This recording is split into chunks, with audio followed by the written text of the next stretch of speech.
He admitted to luring me in there and lying about, and he was luring me onto the show under false pretenses. His whole goal was to expose me. We have an admission that he was trying to lure me in. He admitted to doing that. He was lying and that he was trying to lure me under false pretenses. He's admitting to luring me to expose me, but to lure me because it's useful to get me there. It sounds like sour grapes from a man who got beaten at a debate. Wait, no. You understand in the debate, he admitted to luring me in there and lying about and skewing our agreement. Why would he make these concessions, these admissions that, yeah, I don't give a shit about our agreement, that I only brought you on here to expose you?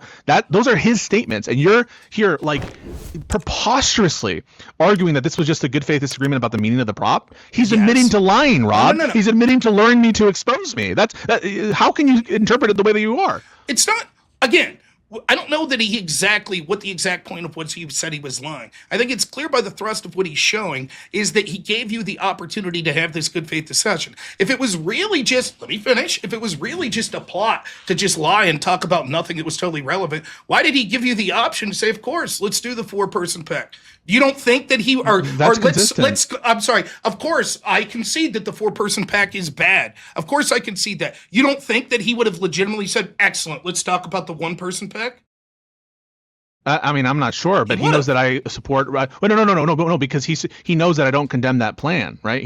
Because I even typed it in response to the comment thread, right, where we're initially laying out the topics, which, by the way, those communications totally support me, and we can get into that. But like, he even said, he knew what my position was, and so this is preposterous. But no, I'm telling you what he said, right? He said his whole goal was not to win the debate. His whole goal was to expose me and to bring me on under false pretenses. He admitted to doing that. No. Like the false pretense, I'd like to see the exact quote. What I'm saying is that he knew that you wouldn't debate.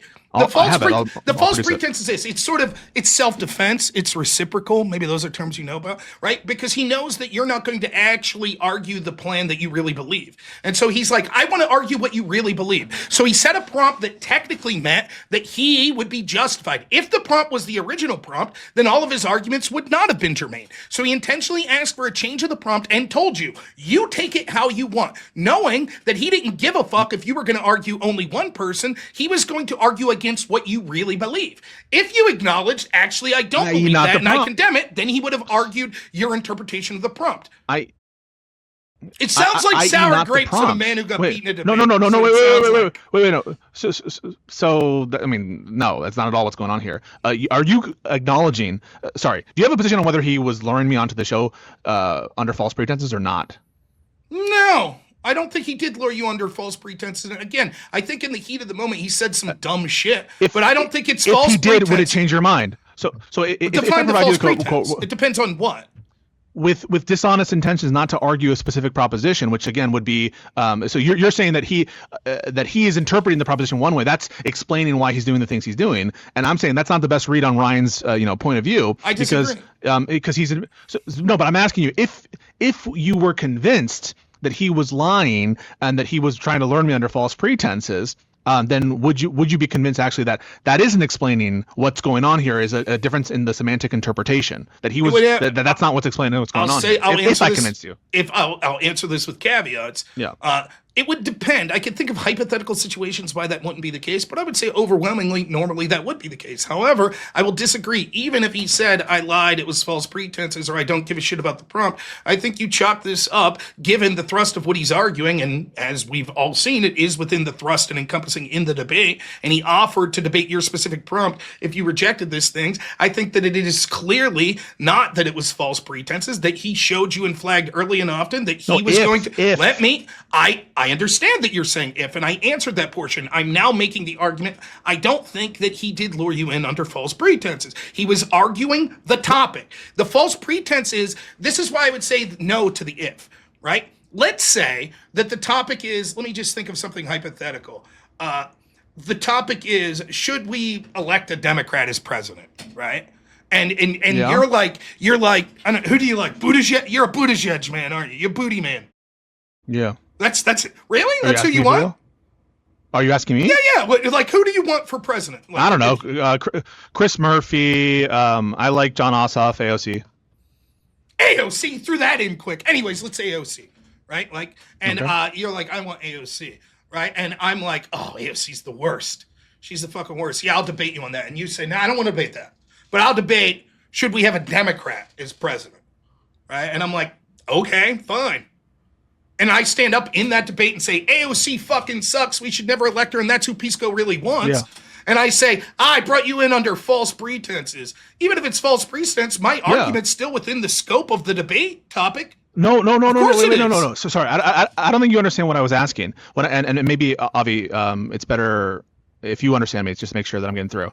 I'm asking what it would take to convince you that the kinds of statements he was making in his performance in the debate isn't a result of a semantic difference of opinion on what the proposition means, but is instead a result of other stuff, right? So like, it's not that he that he has a different view on what the prompt means than I do, but in fact is other things that are explaining why this is being hung up on. But I answer that and say, there's certainly a possibility that you could convince me in this particular case that that's egregious or wrong, etc. But what I'm saying is I can envision possibilities where you could be lured in on false pretenses about the specific nature of a specific plan you had within the topic, but the person's still arguing the topic. And that wouldn't be egregious. They're still arguing the topic, but they were false pretenses on exactly what their argument was going to be. As long as it's still within topic or tangential to the topic, I don't have a problem with it. Unless it's like really egregious, he's attacking your family. So let me see if I understand this. So Pisco, what you want from Rob is you want some sort of goalpost that he could give you, so that if the universe were to present with some evidence, he would be convinced that it's not an issue of crosstalk about what the semantics of the debate topic are referring to. Correct. Yeah. It's not an issue of like, oh, by expand we mean by 4. It's not an issue of by expand we mean by 1 or 4 or any other number. You both were on the same page about what the semantics referred to in that debate topic. However, he, for whatever reason, maybe nefarious or otherwise, lured you in under a pretense that was false, that was not dependent on crosstalk, but actually he knew that there was a difference there, and that he intentionally brought you in with that difference. Right. That it's not just this thing of like he has his own interpretation and that's fine. That there's another reason for it, which includes the one that. So your question is then, what would change? So the question: what would it take? What would change your mind on that? What would? I don't know, because what I'm explaining is there are situations where I can envision even there would be okay. I certainly can't be convinced, but I can't tell you exactly what the threshold. Let me explain what I think Ryan's position was, and if I'm grotesquely wrong, feel free to say, Pisco. You tell me if you think this is what Ryan was doing. Just 1 second, just before you do, like, not that it would be okay, that it would just be the case that it wasn't due to like a crosstalk between what the debate proposition meant, but that there was just an intent to lure Pisco in under false pretenses for whatever reason, because of like not whether that's okay or not. It may be okay. It's difficult to quantify, and maybe if I can explain what I think was going on, it'll help clarify my position, right? So let me clarify. I think Ryan thinks your position is hugely damaging to the country. Not just the packing the court, but also other things, the adding the states, the ending the filibuster. You would agree that's good faith that Ryan probably believes that, correct? Yeah, 100%. Okay, so I think Ryan wants to talk to you about those things. And particularly in the conversation of court packing, Ryan really wants to talk about what you really think about court packing and what Democrats really think. Would you agree with that? Yeah, and he could have proposed that as a debate topic, but yes. Ryan then says, I don't want to debate one person. I want to debate whether or not they should pack the court. You say, yeah, but I'm going to say that means just one person. No, I'm wrong. Go ahead. If I'm wrong, I'm wrong. Go ahead. So I never said I won't debate the Ro Khanna plan. I never said I won't debate whether I'm trying to bring about tyranny. I never made those kinds of conditions. I was just like, I thought you wanted to talk about court expansion, and so we can do any. I never. And if you actually go to the logs, I'm saying I didn't know that you wanted to debate the Ro Khanna plan. He could have just said, yes, I want to debate that, or yes, I want to debate like your overall views will lead to the destruction of the country. But he didn't do that, and so let's focus in, right? Like the question is, what would it take for you to be convinced? That you're going up here. I want to ask you a question. I want to ask you a question. Was the original proposed topic that you either issued to Ryan or to other people add one seat? Yeah, no, at least one seat. And then I said, and then he says, do you condemn the Ro Khanna plan? I say, no, I don't, but I thought you wanted to. So I say, no, I don't. But then I thought you wanted to debate core expansion, not one person's particular expansion plan. And then he says in response, then why don't we do Democrats are justified, right? And then that's his wording, his phrasing. No, and I say underneath that, I just understand that proposition to be the equivalent to at least one justice or more. And what's his response? Take it however you want. And in response to that, I say, well, I think that we should clarify our semantics early, because why not dial it in? He doesn't respond to that, and he just goes and does the same exact prompt. He knows how I understand the prompt, and so this is all evidence to suggest this is not a semantic mismatch. That's exactly my point. It's the exact opposite. So you interrupted me when I'm actually saying that's exactly what happened. He wants to debate the Ro Khanna, which is why would he reject the initial prompt? What's the difference between the prompt that says add at least one or that takes that out? What's the difference? Yeah. So I view them as equivalent. I don't know. So he did that. So why do you think he would reject why one? Why wouldn't he say? Why wouldn't he say Ro Khanna? Why don't we debate the Ro Khanna plan? We'll get to that in a second. Let me finish. Why do you think he demanded a change in topic if he felt they were the exact same? A power thing. He doesn't want me to control the wording. I disagree. I think that it's obvious, as you've already admitted, that he doesn't like your plan and Ro Khanna's plan. When he said, let me finish. When he says you take it however you want, he's saying fuck that. This prompt means I'm going to argue the actual plan you have that falls within that, and the actual plan that Democrats have that fall within that. He couldn't have been holding a bigger sign when he said take it however you want. That he said that ain't how I'm going to take it. So first of all, you would agree that that's not the ordinary usage of those terms, correct? Of what terms? Of the if someone were to tell you the proposition is the Democrats are justified in expanding the Supreme Court, it doesn't mean add 4, right? No. We already dealt with this. I already explained why. If I said Trump should create a fund, blah, blah, blah, the ordinary condition, if I said just $1, would say the ordinary condition is not this specific fund. But that's a reasonable interpretation. In this case, sorry.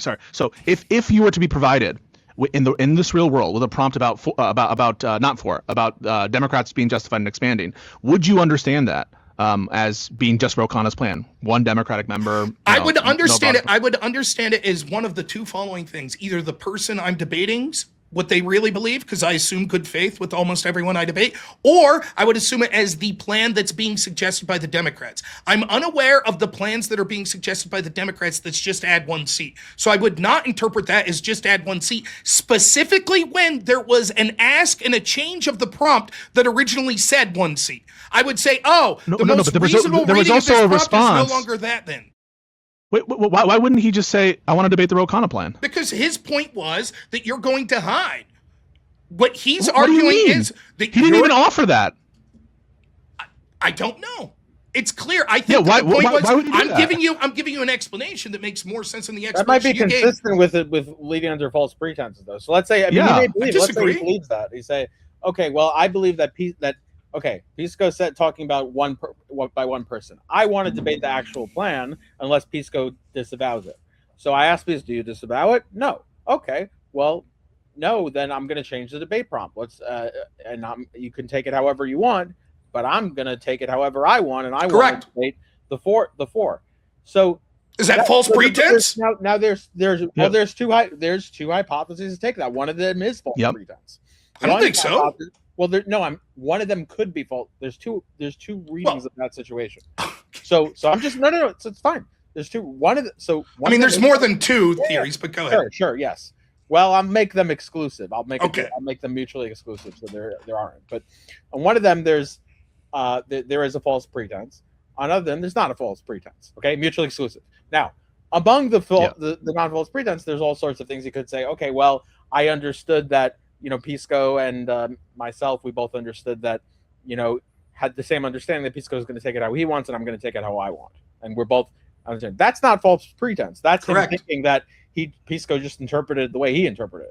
There's another reading, which is false pretense, saying, so you can take it however you want. Pisco's thinking he's going to take it how he wants, but he doesn't know that I'm going to take it however I want, meaning focusing on 4 only. And that's a false pretense. Why would that be false pretense? Because I don't understand why that's false pretense. Because Pisco would Pisco's then be incorrect in debate. assuming what my strategy will be. No, That still it's falls not within the topic. No, it's That's not not a false strategy. pretense. It's both of each other's understanding of what their understanding of the debate prompt is going to be. No, I disagree. I'm just talking about you could reject the reading. It's fine. No. I disagree with this. I'm not saying whether I agree with this reading or not. I disagree that that's false pretense. Well, okay. Well, let me just give you the scenario, and I want to be clear if that you disagree with false pretense. Okay.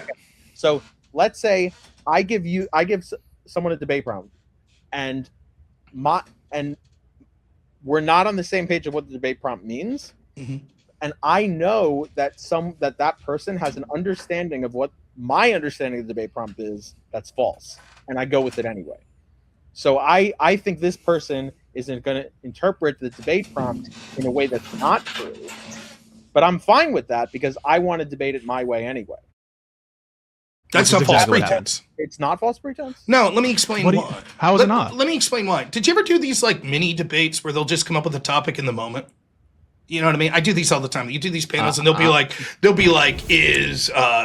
should we have the death penalty or something like that? Oftentimes a strategy is to take the specific wording that your opponent made a mistake or misunderstood and apply how that specific wording means that actually your side of the debate is correct. I don't think that's false pretense to say, aha, I knew what you thought the prompt meant, but actually if you look at the specific wording, you're wrong. Would you say that's false pretense?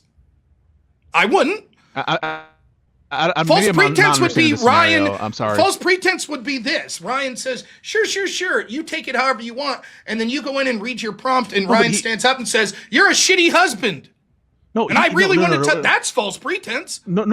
The false pretense would be going into the debate knowing, right, that I have an idea about what Ryan means by the prompt, by what Ryan means by the proposition, and knowing what my understanding is, and notwithstanding that, right, continue to go forth with no intention to either clarify or actually debate that proposition as understood. And knowing that it's false. If Ryan knew that Pisco's understanding of what the prompt was false, and he went into it anyway without any attempt to clarify it, with presumably having the presumed norm of clarifying what they're going to be debating about beforehand. Yeah, and when he would the question is not that that's what happened. Would if that did happen, would it be false pretenses? No, and let me answer why. One, I don't think that there's even a charitable reading that that's what happened.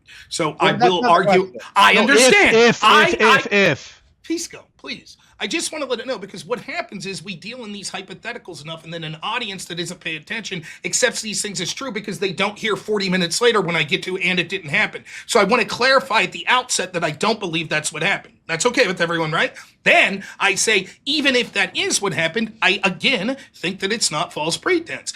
If Pisco has a fundamental misunderstanding, if the prompt says, the court should, if the prompt says something that Pisco has a fundamental misunderstanding, and it would be laughable, and we can all look and say, for example, if the prompt is, let me think of a country that's landlocked. Congo's landlocked, right? I think so. And if the prompt is, Congo should build a seaport on their coast, on their ocean coast, and Pisco says yes, and he gets up there, and then I stand up and say, you dumbass. They don't have an ocean coast. Was I obligated to tell him because I knew that he was mistaken? Was I obligated to tell him? It's slightly different, but it's the same idea of the gamesmanship of the debate. Let me finish. If Ryan's reading of the debate is one that is technically accurate by the words of the actual prompt, him knowing that you're like, oh, I interpret it as meaning this, and Ryan saying, I disagree. Technically, it's not false pretense for him to follow the technical wording of the prompt because you had a disagreement. That's not false pretense. No. But Rob, that's about like facts in the debate or what's in dispute or something, and those are about like what it's not about the fundamental reason we're there in the first place, right? That's just about like what facts are available or what's obvious or not obvious. But let's say that you knew to a certainty, right, that I had a particular understanding of a given prompt that was false, and that, in other words, I'm preparing to debate something that isn't what we're there to debate about or something. And you know that in advance, and you have the opportunity to clarify that I'm preparing for a different debate, and I'm just wrong, let's say, in the hypothetical. You fail to clarify, even though you know that. Don't you think that's false pretenses? Not if the position that he's taking of the reading is the accurate interpretation of what the prompt is. That is on you, that you have made a mistake and fundamentally misunderstood. Now, I've said all I can there. Now let's get to whether or not that's what actually happened. I think that clearly that's not the best faith interpretation of what happened. Certainly you can't prove. Certainly you can't. Can I make my case? Can I make the case? Yes, please. Well, it's all circumstantial. So the reason why you knew that it's sandbagging and that was his intent is, number one, he admitted. All right, so we have an admission that he was trying to lure me in. He even said it was He said, "quote It was useful to get you here." When I was inquiring as to why you let this proposition hang, he said, it was useful to get you here. So admission, okay, direct admission that the reason the debate is framed the way it is, with the wording it is specifically to lure me. He disavowed the agreement that we had in the debate. So the fact that he's disavowing an agreement and saying, I don't give a shit about our agreement, that is implicitly acknowledging that there was an agreement that he's not keeping to, right? Otherwise, why would he say that? Why would he give an admission? I don't give a fuck about our agreement. If there actually was, as part of the agreement, an agreement to debate a proposition, that he's right about what the meaning of that is. Number three, it's consistent. Wait, I'm going to have difficulty I'm giving you a bunch of that. Yeah, okay. Can I talk about that one real quick? I'll summarize. All right, just make sure you remember what you're saying. Yeah, I do remember all of it, right? Okay, that's fine. Okay, as long as you can signpost it. Yeah. So number one are the admissions, all right? The admissions to luring specifically. Number two, it's the disavowal of agreements, okay? And these admissions on disavowals of agreements. Number three, it's his track record. It's his course of conduct, right? He says prior to the debate, I don't want Pisco to know my arguments, whatever. And listen, that's circumstantial evidence, but it's showing that the way he likes to operate is by sandbagging and surprise. All of those factors, the blatant admissions, and also number four, are the best reading of the prompt. The best reading of the prompt and his knowing of the communications where I'm explaining what my understanding of the prompt is. All of that leads to, obviously, this was sandbagging. Obviously, this was false pretenses. He admits it. All right, let's go to number one. What was it? Admission of luring there. He said... that was number two, why is it? No. So two is the disavowal of our agreement. Admission of luring is number one.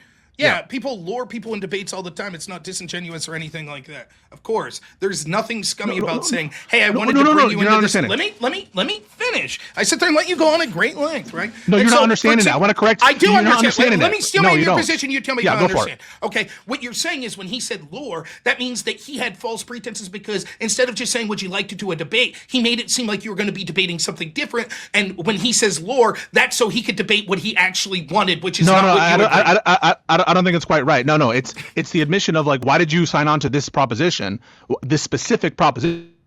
No. That's a different point altogether. That's a different point altogether. No. So the idea of it's an admission. Yes or no? Is it bad faith automatically if someone says I lured you into this debate? No, I don't think necessarily okay, it is. So there, No. Stop. No, that shows that you're not understanding my point. I do understand the point. He wanted to debate you about what you really believe, but you wouldn't do it. You're scummy, and you're trying to... That's false pretense. Stop. That's false pretense. What you're describing is false pretenses. That is not false pretense. What would it be? What would it be false pretenses on your view? What would it be? What would I have to show you for it to be false pretenses? Well, I already argued about the hypothetical you showed wouldn't be false pretenses, even if everything you said, which isn't what occurred. I don't know if he said, I wanted to debate you about court packing, and then he went on and started talking about your relationship with Destiny. I guess that would be false pretenses. Why would that be false pretenses? Why would that be false pretenses? He lied about the entire theme of the topic he wanted to talk about. The theme? Just the theme? Yes. That's all. Yes or no? If it's, that's insane. I mean, did we not already clarify at the beginning of this that it was within the scope of the topic for Ryan to be talking about packing for justices? Yes. You even had to clarify. For the affirmative. Let me finish. For the affirmative. Let me finish. For the affirmative. If you remember, we went through this whole rigmarole. You said no. For the affirmative. That's not germane to the topic. And then Avi had to step in and you were like, for the affirmative. What do you mean for the affirmative? For the affirmative, it would be relevant for me to justify a 4-person court pack that would tend to show the truth of the proposition. It is still I don't think you understand something. The topic is court packing. Should they pack the court? Ryan's welcome to say they shouldn't add 4 people to the court. That's still talking. Let me finish. No, but That is still within the scope of the topic. You could say, yes, but that's not sufficient to argue that they shouldn't pack it in the specific way I'm talking about. That is an argument to the effectiveness of Ryan's argument. That is not an argument as to whether or not he is outside the scope of the topic. There's a difference in those two things. What do you take the topic to be? Pisco, again, what you do is, by the way, we're approaching 2 hours and 20 minutes, 2 hours and 30 minutes on the topic that we both agreed we didn't really give a shit about. What you do is you keep getting meta and talking about the stuff. I've already answered this. We looped it. I said it is an entire reasonable interpretation to look at that topic and say that the reasonable interpretation is what is a topic, let me finish, on your view? The real good faith plan that the actual people in power have, or the real good faith plan. What is a topic? I'm asking you for a conceptual analysis. Let me finish. I'm explaining. You're not listening because you're debate broing and doing the yes and no shit. You're not explaining what a topic is. I am explaining. The reasonable good faith topic or understanding of the topic would be what the actual party is advocating for, or what the actual belief is of the person I'm debating. I'm asking what a topic is. What is a topic? That's what you're asking? Yeah, that's what I'm asking. Yeah. How do we know if we're within a topic? What is a topic? A topic is the agreed upon frame question that should be answered. The proposition, right? That's the topic. Right. I'm saying that his reading of the proposition. Okay, what is it? So you've restated. Congratulations. Let me finish. No. The point is, anything that's not the proposition isn't on topic. It is his reading of the proposition. You've just defined the term proposition to obfuscate from me explaining to you his reading of the proposition was a good faith reading, that it should be your actual belief. Ryan, not I don't think you understand the dialectic. dialectic. Up to narrowly tailored. I don't think you understand the dialectic and how we got here, right? The whole thing, the reason we're doing this, right, is to get you to explain what it would take for me to show that it's not a semantic mismatch and just like, oh, he understood it this way. What kind of evidence would I need to show? And you're saying even if he knew, right, that he was choosing the proposition, so or one of the purposes was knowing that I have the wrong idea about what the topic is, assumedly wrong idea, but to lure me because it's useful to get me there, that even that wouldn't be under false pretenses. So we're trying to get a condition under which I don't know what to do because you keep looping, right? So I'm going to do this. I'm just going to give on your points 1 through 4 my overall objection to this, because it's so the meta, because you're being upset that you didn't perform well. Totally get it. Right now. So that's what this is all about. For 2 hours and 30 minutes, your feelings are hurt. Okay. What I'm saying is the idea of him luring, or what was point 2? Get to it real quick. Yeah, so he's disclaiming our agreement on the actual proposition. He's disclaiming that our agreement matters to him. That's evidence that tends to show that the agreement was done under the knowingness that he's disclaiming it, that it's false and that I have a different idea. The reason that he says that, I think the best faith interpretation of looking at that is because he knew this would happen, that we would end up in a 2.5 hour conversation. When I said exactly this is exactly what I meant, and you knew what the interpretation. So he's saying, I don't give a fuck about that. I give a fuck about the actual wording of the proposition. I give a fuck about, even more importantly, in fact, no, you're right. That's not. Yeah, let me answer. You just fucked up big time. Let me finish. Yeah. He actually gives a shit about what his opponent, good faith, really believes. Not some but lie. Not the proposition. But not the proposition. Yes, he doesn't care about the proposition. That's what he does. said. He said, I don't care about the proposition. You're blowing your mic out because you're screaming. We can't hear you. He said, Rob, he said, I don't give a shit about the proposition. How can you maintain that he gave a shit about the proposition? We've already gone through this. What I'm saying is, what he's saying is he gives a shit less about the specific proposition and the specific wording than he does what your actual heartfelt beliefs are. It happens that everything he's arguing also falls within the proposition. He's just saying that specific proposition is less important. He doesn't care about it. That's right. He doesn't care about it when it comes to the context of talking about what we really believe. There is an agreement, a norm. Would you agree that there's a norm when two people are debating something, that they're giving you their actual good faith belief of what they actually believe? That's a norm, right? Yeah, unless they're doing like a devil's argument that they actually believe what they're saying. That's not what you're doing, right? That's not what you were doing. Of course it is. No, I believed everything I said. You were giving a devil's advocate argument? No. I'm not saying I did a devil's advocate argument. I believed every single thing I said on that debate panel. Right. So what Ryan's doing is, his overall frustration was this. The reason he felt he had to lure you in was because instead of offering to debate everyone on what you really believe, you're instead offering to debate them on this narrowly tailored version so you could get some little hypothetical win to obfuscate what you actually believe. And so instead of pissing around and he assumed that you would be like, I don't want to take that debate. He said, he made it clear as day, and you have no argument as to why this wouldn't be the case other than, I don't know power. You literally said the prompt, add by 1. He said, no. I want it to just be, should they add? And you're like, that literally meant the same thing to Ryan. He just did it as a power control. It's consistent. It's clear that he saw it as a difference. It's consistent. It's consistent with my whole notion that he's doing it under false pretenses. It could definitely be the true.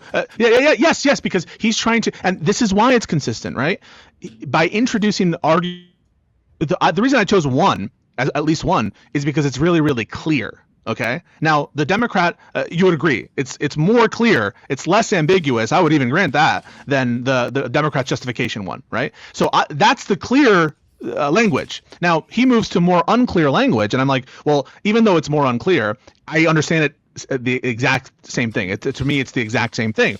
And I say we should clarify our semantics, and he didn't do that. At no point did I say I'm unwilling to argue the Ro Khanna thing. I was totally willing to do that. But it's consistent with making language less clear, more ambiguous, for the purpose of doing exactly what he did, which is to learn in. It doesn't matter. His reading of the topic, as we've agreed, is within the scope of the topic. You could say that it's not the best reading of the topic, but it's not as if he led you in to talk about court packing and then talked about infidelity. He talked within the scope of the topic, and part of his strategy was to show how you want to advocate for lesser things that you really believe, because in reality, you are the banal face that they put on of extremism. That you don't just want to pack the court, you want to end it. That's irrelevant. It is not. Irrelevant. It is not irrelevant to the overall. Yes, it's irrelevant. It is not irrelevant to his goal and what he's trying to do, and what you admitted one of your goals. That's P1.